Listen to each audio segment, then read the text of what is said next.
I'm a student of Japanese modern art. Through some friends and teachers, both Japanese and foreign, I've learned a little bit about Japanese modern artists. These days, I'm studying poems written by Tori Shozo through reading and researching his writings. He's not a famous poet in Japan, but he's pretty well known to a large group of underground artists and critics. Briefly, I'd like to talk about his background in poetry.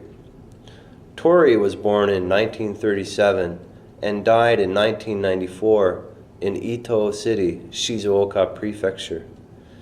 He published his first book of poems when he was 18, and altogether he published 8 books of poems. Tori's poems are interesting because they are very creative.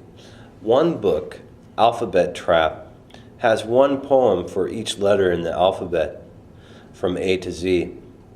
Let me just read to you a few lines of a few poems by Tori from this book to show his wonderful imagination. The setting for the poem C is a red desert.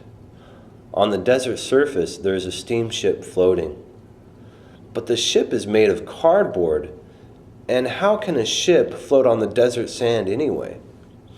In the poem G, at the window, a headless stone statue, facing up, has a silent conversation with blue clouds. Spring is the crazy season. Of course, it's not possible for something made of rock to have a conversation, especially since the statue is headless and the conversation is voiceless.